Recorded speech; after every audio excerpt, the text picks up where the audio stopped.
Assalamualaikum warahmatullahi wabarakatuh. Waalaikumsalam warahmatullahi wabarakatuh. Ila hadratin Nabi Mustafa sallallahu alaihi wasallam wa ila hadratin ikhwanihi min al-anbiya'i wal mursalin wal awliya'i wasyuhada'i was-shalihin wal ulama'i al-amilin. Thumma rawahil muslimin wal muslimat wal mu'minin wal mu'minat bi masyariqil ardi wa magharibiha. Barika wa bakhriya khususan aba'ana wa ummahatina wa ajdadana wa jaddatina wa masyayikhana wa masyayikhina. Lahumul Fatihah. A'udzu billahi minasyaitonir rajim. Bismillahirrahmanirrahim. Alhamdulillahi rabbil alamin arrahmanir rahim maliki yaumiddin. Iyyaka na'budu wa iyyaka nasta'in ihdinas siratal mustaqim. Siratal ladzina an'amta 'alaihim ghairil maghdubi 'alaihim waladdallin. Amin. Oke. Malam ini kita akan membahas tentang metodologi penelitian kuantitatif kan. Kalau kita berbicara tentang pendekatan penelitian atau research approach, itu kita kenal setidak-tidaknya ada tiga, yaitu penelitian kuantitatif, penelitian kualitatif, dan mixed method approach. Itu. Kalau kita kaitkan dengan paradigmanya, penelitian kuantitatif menggunakan paradigma post-positivistik, penelitian kualitatif menggunakan paradigma konstruktivistik, sementara mixed method approach menggunakan paradigma pragmatis. Mestinya masih ada satu paradigma yang lain, yaitu paradigma transformatif, yang biasa itu digunakan dalam penelitian misalkan PTK atau participatory extension, itu menggunakan paradigma transformatif.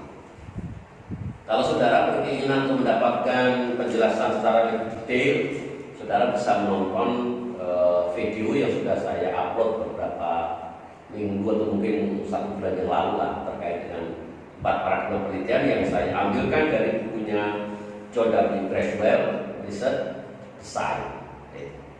Nah, sekarang kita akan membahas tentang penelitian kuantitatif.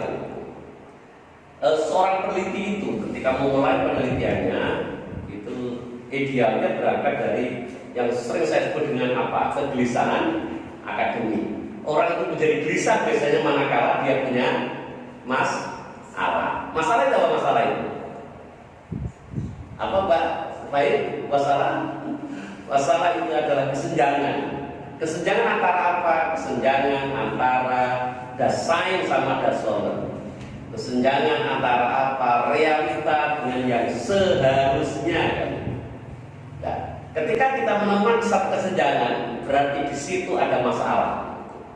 Oleh karena itu, saya sering mengatakan bahwa perbedaan antara peneliti sama politisi, peneliti sama politisi. Kalau peneliti itu bisa membesarkan masalah-masalah kecil, tetapi politisi itu bisa mengecilkan masalah-masalah besar. Bagaimana seorang peneliti itu bisa membesarkan masalah-masalah kecil? Semestinya masalahnya sederhana-sederhana saja, tapi begitu ditulis oleh seorang peneliti itu menunjukkan betapa pentingnya sesuatu itu diteliti, perlu diteliti. Saya kasih contoh, misalkan ketika saya meneliti tentang tentang pengaruh hukum pasar terhadap pergeseran tradisi pesantren. Jadi ketika saya membaca karya Mike Fetteston terkait dengan hukum pasar itu adalah cost and benefit. Jadi ada ongkos dan ada keuntungan. Itu di pasar seperti itu.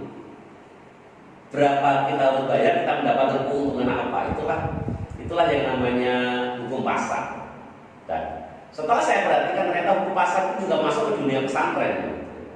Buktinya apa? Kalau masuk ke dunia pesantren, kalau kita ini belajar di satu pesantren yang fasilitasnya lengkap, yang diyakini bisa mempersiapkan santrinya itu untuk menghadapi masa depan, itu biasanya bayarnya mahal.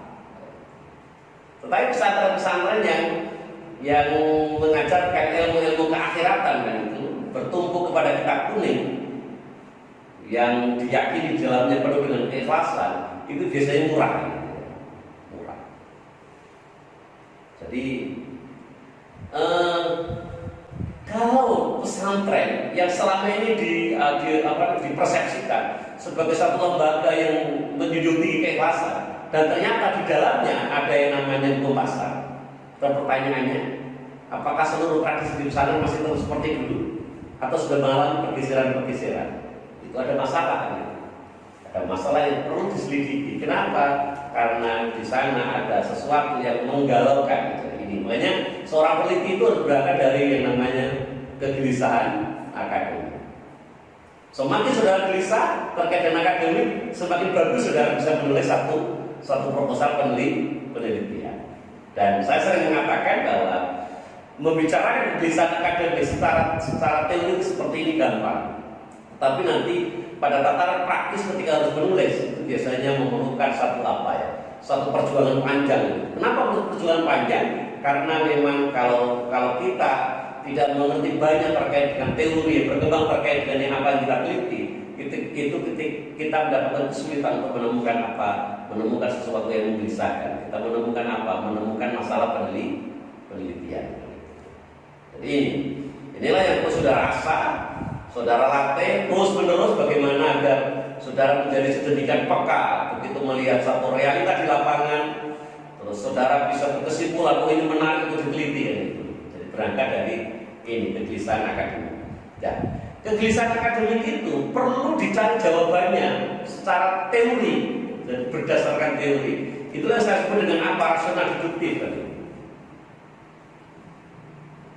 Satu contoh misalkan tadi, ketika saya meneliti tentang pergeseran peran kiai, saya mempertanyakan yang pertama terkait dengan tradisi ilmu yang dikembangkan. Selama ini pesantren bertumbuh kepada apa? Bertumbuh kepada ilmu-ilmu keislaman. Bertumbuh referensinya dengan apa? Referensinya kepada kitab kuning. Pertanyaannya, kalau akhirnya pesantren terpengaruh dengan hukum pasar, apakah orientasi santri masih tetap sebagaimana yang dulu, yang berorientasi kepada ilmu-ilmu keislaman dengan bertumpu kepada referensi-referensi kitab kuning, atau ternyata pesantren juga sudah mengalami pergeseran kan? Kalau dulu relasi santri kiai itu adalah tawadhu mutlak, pertanyaannya ketika sudah terjamur hukum pasar, apakah relasi santri kiai masih tawadhu mutlak ataukah tidak?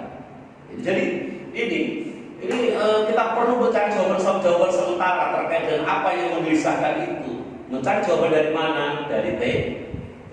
Itulah yang namanya rasional.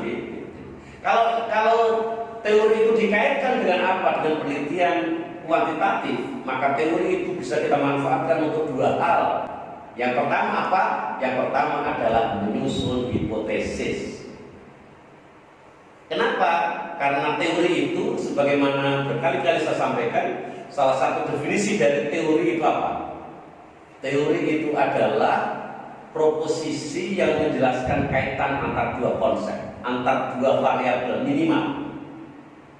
Ketika kita mengkaitkan antara apa? Antara motivasi sama prestasi, maka itulah teori. Manakala dihasilkan dari satu penelitian, yang penelitian itu memprosedurnya dapat dipertanggungjawabkan. Itu. Nah, di sisi lain, ketika kita berbicara tentang teori itu juga berbicara tentang definisi, berbicara tentang konsep. Konsepnya apa? Konsepnya variabel. Maka ketika kita membuat satu definisi yang akhirnya definisi tertelurkan menjadi definisi operasional, itu ujungnya adalah kita bisa membuat yang namanya apa? Yang namanya instrumen. Saya kasih contoh. Kalau saya menugaskan saudara untuk membuat instrumen tentang keimanan, saya sering bertanya kepada mahasiswa, apakah keimanan bisa diteliti? Sebagian berpendapat tidak bisa. Kenapa tidak bisa? Karena iman itu urusan hati. Bukankah selama ini kita dikasih tahu oleh guru-guru kita, kalau al-iman huwa at-tasdiqu bil qalb, itu bahwa iman itu adalah sesuatu yang dibenarkan oleh hati. Tetapi kalau kita membaca di Muqaddimah Sunan Ibnu Majah, ternyata Rasulullah membuat definisi iman tidak sudah seperti itu. Di Muqaddimah Ibnu Majah itu dikatakan al-iman wa tasdiq bil qalb wa qaulun bil lisan wa amalun bil arkan. Jadi harus dideklarasikan dengan lisan dan diwujudkan dalam perbuatan sehari. Kalau kita menggunakan batasan keimanan seperti itu, apalagi kalau kita menggunakan satu indikator-indikator yang diberikan oleh Rasulullah sama diberikan oleh indikator oleh Allah sama Rasulnya, maka keimanan bisa diteliti ya. Bisa diteliti. Kenapa bisa diteliti? Karena Rasulullah memberikan satu batasan keimanan, salah satunya apa? Misalkan mangkana yu'minu billahi wal yawmil akhir falyukrim jarahu wa la yu'adi jarahu falyukrim dhaifahu falyakul khair aw liyasmut. Kalau saudara beriman ya, kalau mau yang baik gitu. Kalau tidak bisa membaik, diam. Itu tanda kalau orang itu iman. Seperti itu. Jadi kita membuat satu instrumen, membuat satu alat ukur, membuat satu alat yang guna untuk mengumpulkan data, itu harus dipandu oleh apa? Dipandu oleh konsep. Jadi oleh definisi operasional. Kecuali apa? Kecuali manakala konsep terkait dengan variabel yang kita teliti ini memang belum ada. Kalau belum ada bagaimana? Ya membuat sendiri. Setelah jadi nanti kita validasikan dari expert, dari seorang pakar kali itu. Begitu sudah divalidasi oleh seorang pakar, kita uji cobakan di lokasi penelitian, nanti kita teliti apakah item-item itu valid atau tidak, apakah item-item itu reliable atau tidak. Itu muaranya dari mana? Muaranya adalah dari konsep yang dihasilkan atau yang dibuat oleh para ilmuwan sebelumnya. Dan itu berasal dari apa? Dan tadi saya katakan tadi rasional deduktif. Nah, ketika kita sudah membuat satu hipotesis, ketika kita sudah membuat instrumen dan akhirnya instrumen itu dimanfaatkan untuk mengumpulkan data, maka yang kita lakukan berikutnya adalah empirical induktif ya, empirical induktif. Apa sih beda deduktif sama induktif itu kan? Kalau deduktif itu dari yang umum, dari satu dalil am. Contoh, ketika Allah itu katakan, ya ayyuhalladzina amanu dzkurullaha dzikran katsira. Berzikir yang banyak, ya ayyuhalladzina amanu dzkurullaha dzikr yang banyak. Berapa? Ya pokoknya banyak. Berapa sebanyak itu? Kalau dalam bahasa banyak itu berapa? Minimal. Oh, kalau dua etapnya banyak berapa? 3. Kalau bahasa Inggris banyak berapa? Banyak berapa bahasa Inggris? Ayo. Bahasa Inggris itu yang namanya banyak itu lebih dari 1 itu banyak. Misalkan saya belajar selama 1,5 jam. I have been studying for 1.5 hours. Sudah hours itu sudah harus ada S-nya. Kenapa? Karena 1,5 jam. Jadi dalam bahasa Inggris yang namanya jam itu lebih dari 1. Jadi saya kembali ke tadi kan. Jadi kalau Allah itu perintahkan kepada kita untuk berzikir, berapa jumlah zikir? Yang penting banyak. Kita bisa menunjuk Rasulullah. Berapa itu? Lalu ba'da sholat beliau berzikir, membaca tasbih 33, membaca tahmid 33, membaca takbir berapa? 34. Kalau mau tidur, membaca takbir lebih dahulu 34, membaca tahmid 33, membaca tasbih 33. Tapi apakah jumlah tasbih, tahmid, takbir harus sejumlah itu? Kalau kita menggunakan batasan yang diberi Imam Syafi'i, sepanjang sudah ada dalil amnya, maka kita bisa menelurkan seberapa banyak kita mau. Dan itu bisa dibuktikan. Contohnya siapa? Abu Hurairah, Abdurrahman bin Sakhr, yang beliau wafat tahun berapa? 57 Hijriah. Yang nama kunyahnya adalah Abu Hurairah. Bapaknya kucing kecil. Jadi Abu Hurairah itu adalah single tasghir ya, kucing kecil. Kenapa seperti itu? Karena Abu Hurairah itu kalau pergi ke sana kembali senantiasa minum kucing. Maka Abu Hurairah itu adalah bapaknya kucing kecil. Beliau bertasbih berapa lama? Berapa banyak? 12.000 sehari semalam. Kenapa seperti itu? Karena tadi menggunakan satu dalil, ya ayyuhalladzina amanu dzkurullaha dzikran katsiran wasabbihuhu bukratan wa asila. Dan bertasbihlah bukratan pada waktu pagi, wa asila pada waktu petang. Jadi ini, kalau kita menggunakan satu dalil am dan akhirnya kita melakukan satu perbuatan-perbuatan yang didasari dengan dalil am itu, itulah yang namanya deduktif. Tetapi kalau kita berangkat dari kasus-kasus kecil dan berangkat dari kasus-kasus kecil nanti kita simpulkan, itu namanya induktif. Misalkan Mbak Faima satu contoh, kalau pagi sebenarnya makan sarapan sama pecel. Siapa lagi misalkan Mbak Faiza juga makan pecel kan itu. Siapa lagi? Mbak Rima, Mbak Irma juga sama pecel. Oh, kalau itu disimpulkan, oh Mbak Faima itu santri Syarif Hidayatullah, Mbak Faiza santri Syarif Hidayatullah. Ini Mbak Irma juga gitu. Oh, kalau gitu santri Syarif Hidayatullah senengannya kalau pagi makan sama pecel. Itu namanya induktif kan itu. Nah, ketika kita meneliti juga seperti itu. Satu instrumen yang sekarang kita sudah gunakan mengumpulkan data, dan datanya banyak tadi. Untuk apa data ini? Untuk digunakan menguji satu hipotesis. Hipotesis yang disusun berdasarkan teori kita uji dengan data di lapangan kan itu. Inilah yang disebut dengan apa? Yang disebut dengan empirical induktif.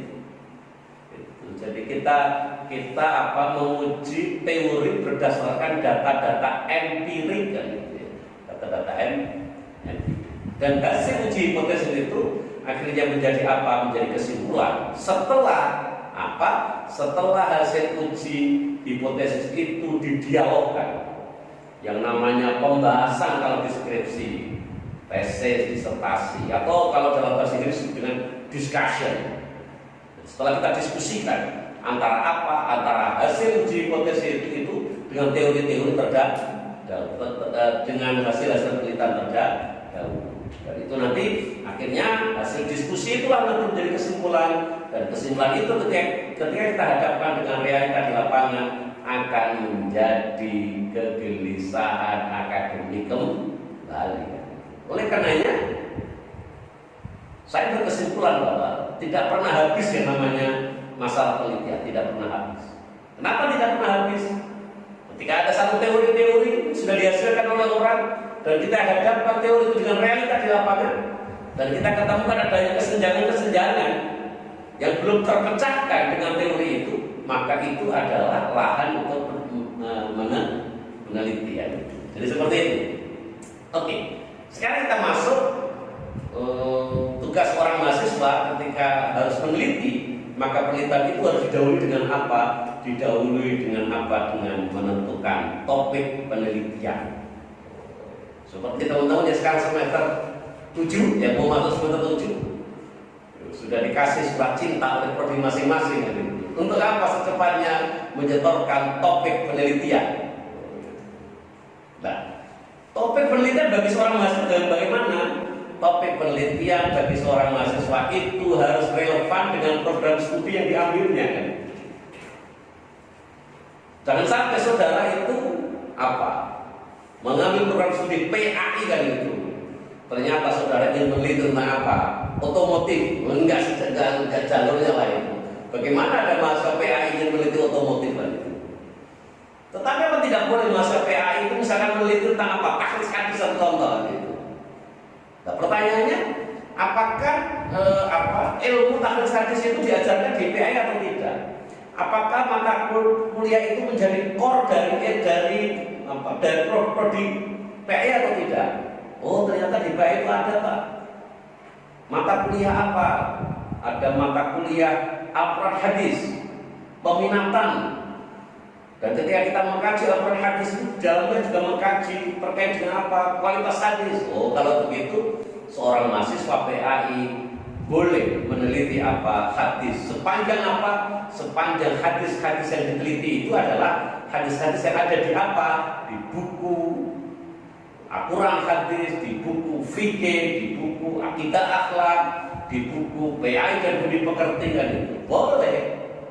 Dan itu juga menjadi bagian dari apa yang didalami oleh mahasiswa yang melalui program studi PAI.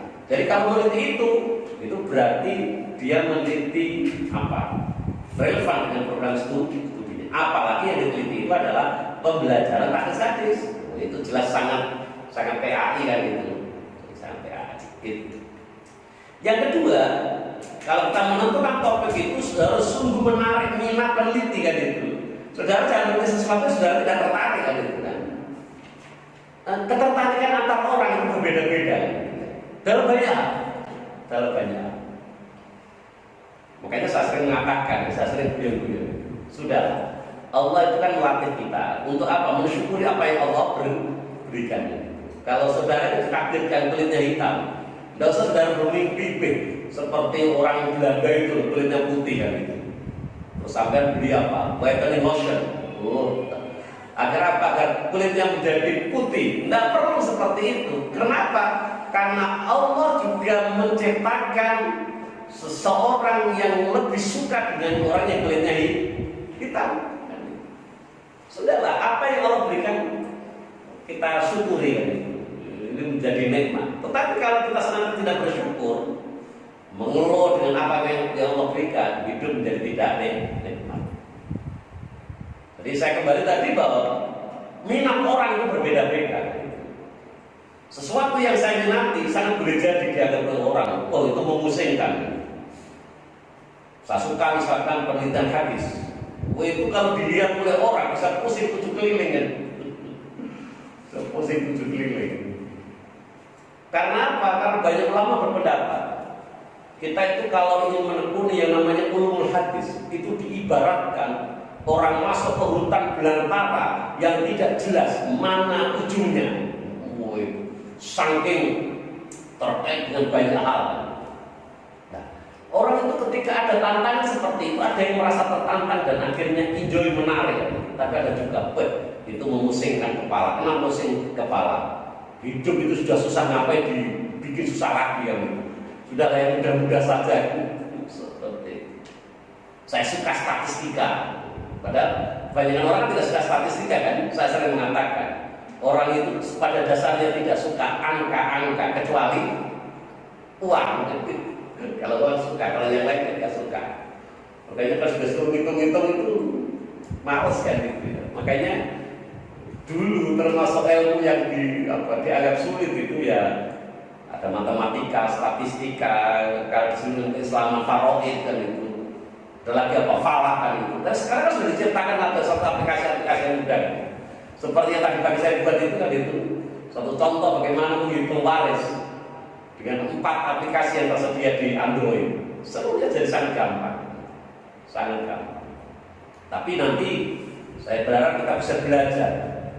Tidak sekedar hanya menggunakan aplikasi-aplikasi itu, tapi kita bisa belajar. Kenapa harus seperti itu kan itu? Jadi nanti kita bisa latihan, misalkan ada seorang laki-laki meninggalkan apa? Meninggalkan istri, berarti istrinya 2, betul. Anak laki-lakinya berapa? Anak perempuannya berapa? Ayah dan ibunya masih hidup, kakek neneknya masih hidup, sudah punya cucu yang meninggal itu kan. Terus dia itu punya harta berapa banyak? Misalkan 2,5 miliar, punya utang sekian dan seterusnya. Nanti kita bagi. Pertama yang harus kita ketahui apa? Asal masalahnya berapa ini kan itu. Yang melihat apa? Furudul muqaddarah itu mendapat bagian dari masing-masing ahli waris itu. Nanti kita bisa menentukan asal masalahnya. Nanti kita bagi dan seterusnya.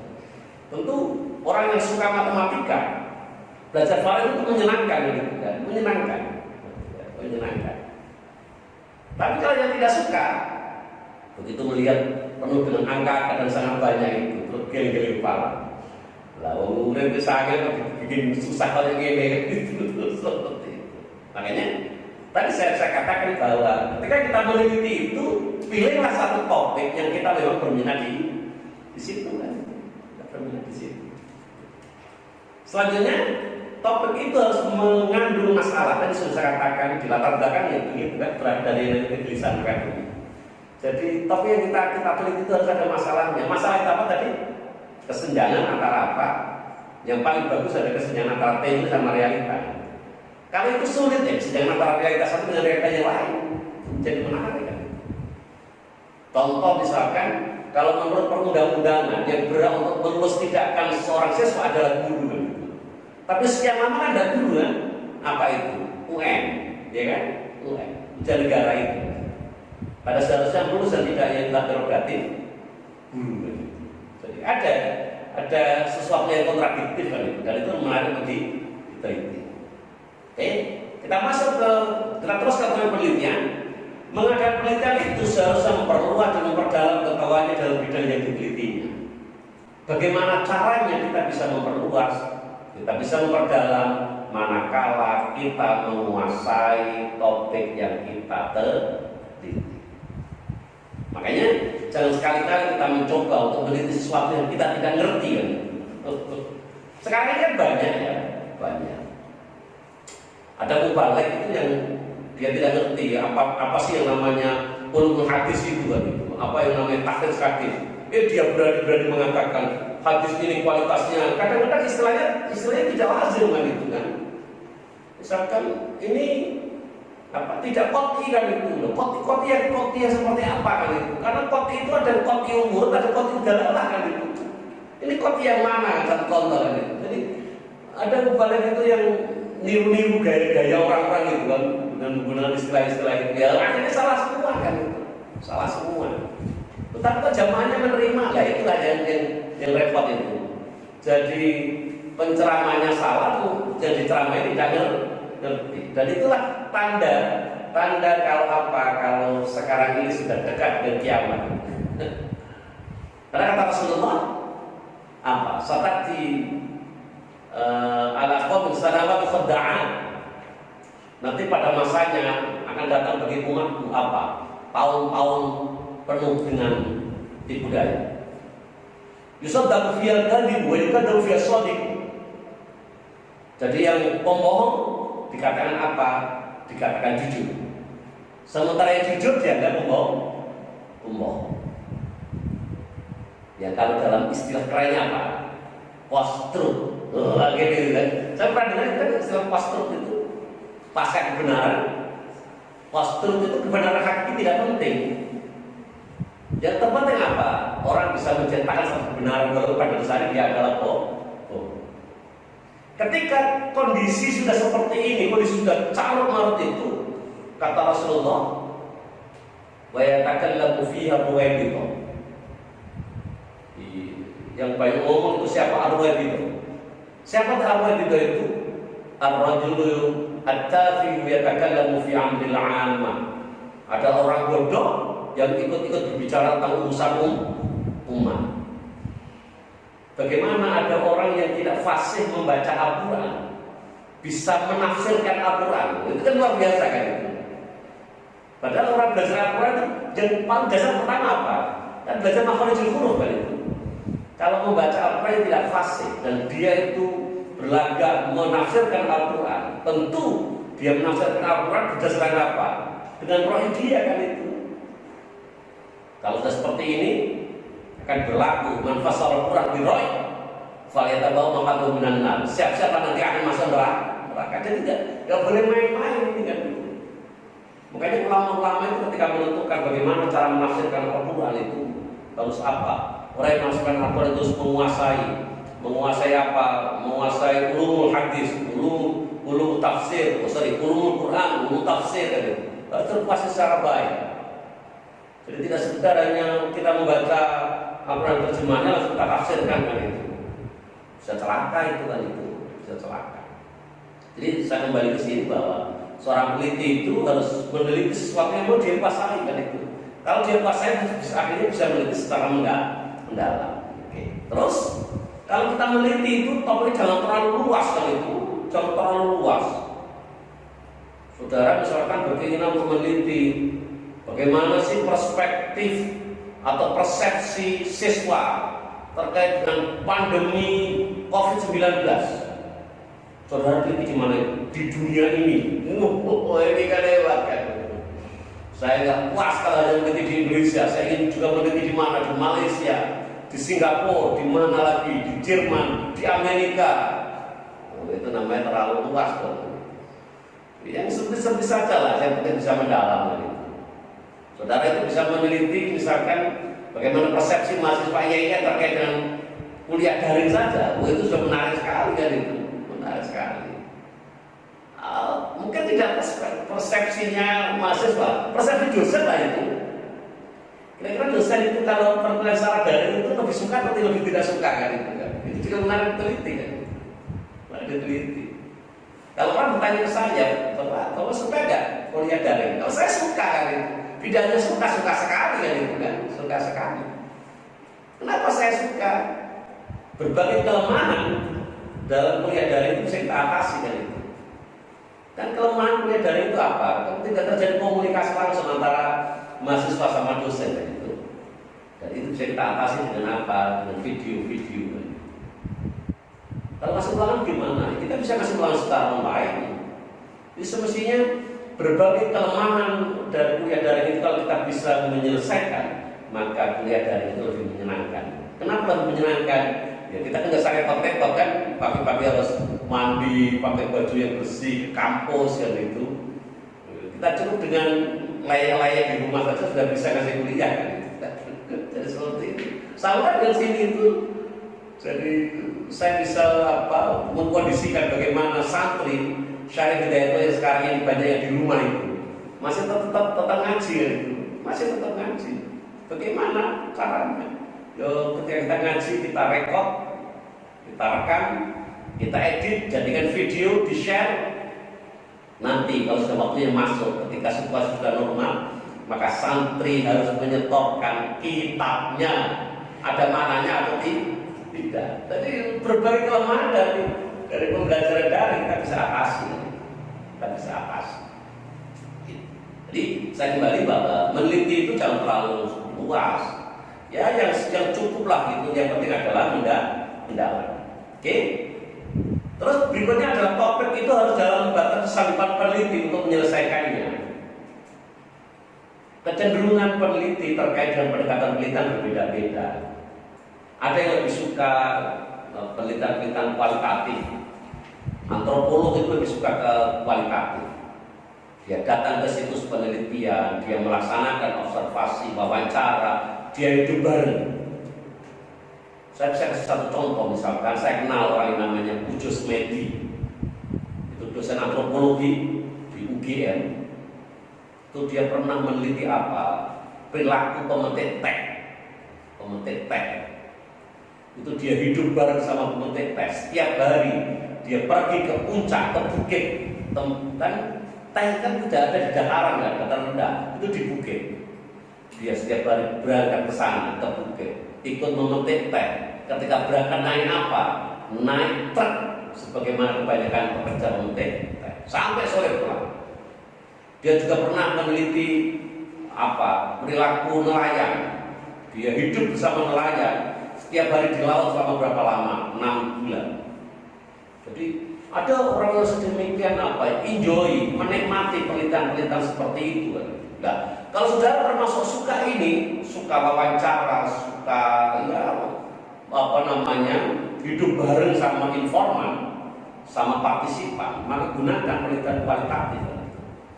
Tetapi kalau saudara itu tipe orang yang introvert, karena ada orang yang introvert itu.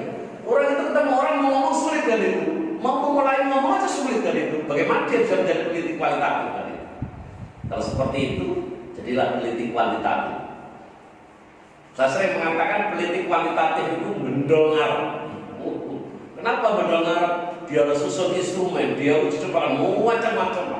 Dari pekerjaan peneliti kuantitatif di awalnya itu berat, tapi nanti begitu instrumen sudah jadi, sudah digunakan mengumpulkan data, tinggal menginput, dianalisis. Ya, kalau saudara bisa menganalisis butuh waktu berapa lama? 10 menit selesai. Itu peneliti kualitatif. Kalau peneliti kualitatif itu benar gurih kan. Awalnya enak, tidak perlu buat instrumen, langsung datang kan itu. Tapi begitu saudara sudah melaksanakan observasi wawancara, setiap malam saudara membuat yang namanya field note, catatan lapangan, dianalisis terus menerus. Makanya orang banyak heran bagaimana ada mahasiswa S1 lebih suka penelitian kualitatif dibanding kual. Itu orang banyak heran. Kok orang itu lebih suka yang sulit kan itu? Bagi mahasiswa enggak? Oh enggak Pak, penelitian kualitatif gampang. Kenapa gampang? Karena tidak perlu ngitung pakai statistik kan. Jadi alasannya kan itu alasannya. Jadi saya kembali ke sini bahwa topik yang saudara pilih itu dalam batas kesanggupan saudara untuk menyelesaikannya. Orang yang suka membaca gunakan penelitian perpustakaan kan itu. Tetapi kalau orang itu suka wawancara, suka observasi, suka membuat instrumen, suka menganalisis pakai statistika, suka ya gunakan mixed method kan itu. Mixed method. Tetapi intinya apa? Pendekatan apa yang saudara gunakan, topik apa yang saudara teliti itu harus betul-betul Anda merasa mampu untuk mengerjakan dan menyelesaikan itu. Kalau saudara tidak kenal aplikasi-aplikasi komputer dan saudara mencoba untuk takhrij hadis menggunakan komputer, sama saja dengan guru dikri kan itu kan. Ya, kalau yang bisa ya menjadi sangat gampang ya. Itu. Terus kita masuk ke, kalau kita membuat proposal penelitian, isinya apa sih proposal penelitian itu kan itu?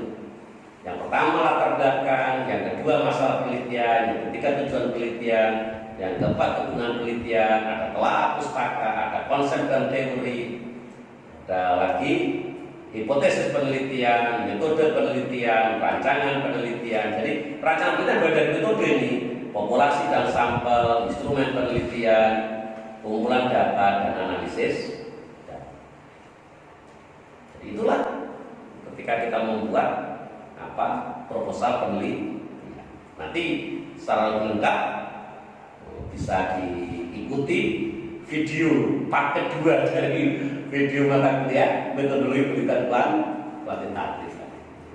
Tetapi kalau saudara ingin mempelajari itu secara detail, penelitian-penelitian yang terkait dengan pendidikan, saudara ingin belajar proposalnya, maka saudara bisa membaca bukunya John W. Creswell yang edisi kelimanya itu sama siapa? Sama anaknya namanya siapa?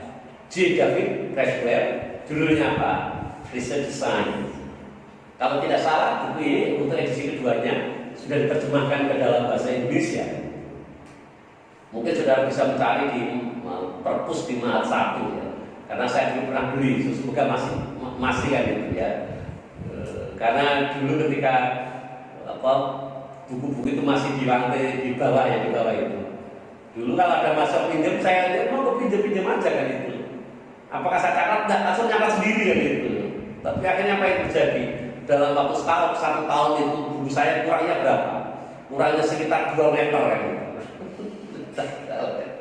Kurangnya banyak sekali kan itu. Tapi saya memahami begini, kata orang kan itu ya, kata orang. Jadi orang yang bodoh itu adalah orang yang punya buku dan boleh dipinjam. Dan lebih bodoh lagi manakala apa?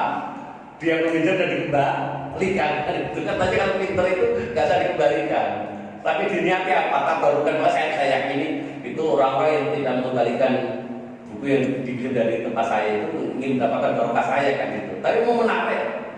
Ada sekian tahun itu dulu itu ada mahasiswa yang sudah kerja di luar Jawa itu. Dalam satu ketika itu dia datang ke sini. Ngapain? Mengembalikan buku. Bapak bikin buku yang saya pinjam kan itu. Sudah sekian lama kan, saya sudah lupa kan itu kan. Sudah lupa. Hanya saja memang kalau ada buku-buku yang langka terus tidak ada itu ya, saya pernah menyesal. Alhamdulillah oleh Allah saya dikasih ganti itu. Itu bukunya John W. Creswell itu kan, bukunya Marcel Dodson, The Future of Islam. Buku itu dulu saya copy dari bukunya Cak Nur Kholis Majid. Waktu itu info teman-teman bahwa buku The Future of Islam itu yang memiliki di Indonesia itu hanya Cak Nur. Kita pinjam, kita copy. Begitu dipinjam teman-teman hilang kan itu sebagian itu. Gak tahu yang jilid berapa. Tapi alhamdulillah saya bisa mendapatkan itu Dari mana? Dari library Genesis dari itu ya. Library Genesis. Akhirnya kita download, kita copy lagi ya gitu ya. Copy lagi. Maka sekarang ini kalau teman-teman ingin mencari bukuan sudah sedemikian gampang kan. Tidak ada sesuatu yang sulit sekarang ini kan. Bahkan saya bisa mendapatkan bukunya siapa? Saya lupa itu seorang ilmuwan dari Jerman. Saya lupa. Jadi ada buku yang sangat langka. Tapi saya bisa menemukan itu. Saya menemukan itu. Jadi kita bisa mencari. Makanya saudara bisa memanfaatkan buku saya cara menghasilkan 100 secara online. Nanti santri baru kita kasih lagi. Kita kasih dari Mbak Muna, Mbak Uslun, Mbak Safaat ya. Nah, itu nanti kita kasih lagi. Kalau santri lama sudah punya kan itu kan. Nanti kita kasih nanti dibaca, dipelajari. Kalau nanti ada kebingungan sudah tonton aja, sudah saya bikin video. Ada salah satu video tentang perkaitan itu. Kalau masih bingung juga ya apa nanti tanyain pada Mbak itu kan. Karena Mbak sudah menggunakan waktu dalam waktu yang sangat lama. Barangkali itu malam ini yang kita pelajari, insya Allah nanti part ketiga dari video ini kita bisa kaji besok pagi batas sholat subuh. Jadi nanti untuk minggu ini kita menjelaskan itu dulu kan itu. Nanti ngaji kita akan berikutnya kan itu. Jadi kita selesaikan. Oke. Saya pikir begitu. Maka kita untuk bersama mengajar kita malam ini dengan doa kafaratul majlis. Bismillahirrahmanirrahim. Subhanakallahumma wa bihamdika asyhadu an la ilaha illa anta astaghfiruka wa atubu ilaik. Wallahu muwaffiq ila aqwamit thoriq. Assalamualaikum warahmatullahi wabarakatuh.